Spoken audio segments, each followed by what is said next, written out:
when I'm investigating a story, I really just want to ask a criminal psychologist about what we know about how killers normally react to what they've just done. Yeah, and there is a lot of misconceptions about this. So I think one of the problems with what we assume happens after you've killed someone is that you are either A, trying to get away with it and running away, or B, you're mortified by what just happened.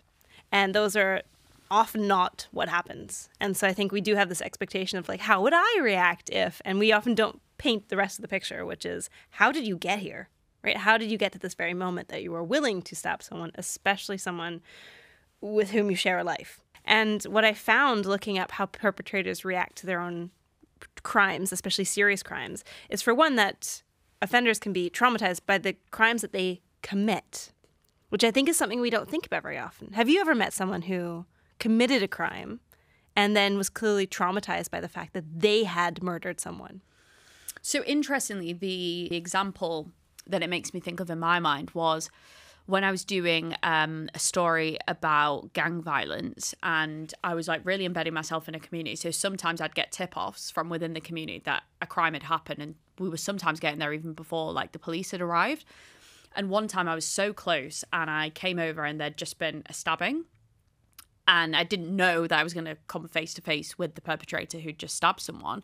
And it was really interesting to watch his reaction, not being a psychologist, but hearing him, he was just like, wake up, wake up. And that instant reaction, we don't that often get to see. But seeing this, gang member who goes about his life with a lot of bravado and has, quite a high status within that gang, he was terrified and he was panicked. And it was this feeling of, what the hell have I just done? Like, please wake up. And I think I saw both that feeling of regret and then grief in that moment. It's just like, I could be about to like lose someone here who was my brother.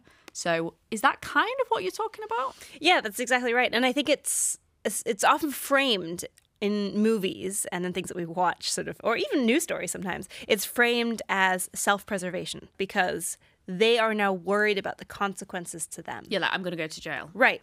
Which they're probably also thinking about, in fairness. Yeah. But quite often you also have that mix in with, as you say, grief. So there's also post-traumatic grief, which can happen even if you're the perpetrator. So it can happen instantly almost. Yeah. And there's this issue of, in the research it's called killing off of the self.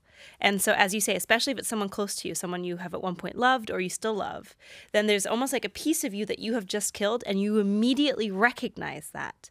And so it's like you have just lost part of you in that moment, not just killed somebody else. And so there's sort of a bit of trauma mixed with grief, mixed with guilt, it's all of these really, really complex emotions. So Jules, here's the sitch. We've been at this birthday dinner party, turned into a petty argument. A wife has flipped, stabbing her husband of 24 years to death, but doesn't even try to hide it. It's not like there'd been a struggle or a physical fight. She just decided to. So the police find a crucial piece of evidence, this handwritten note. It's short and to the point for anybody who comes into the house after the stabbing has happened. Something to decipher? Some sort of clue?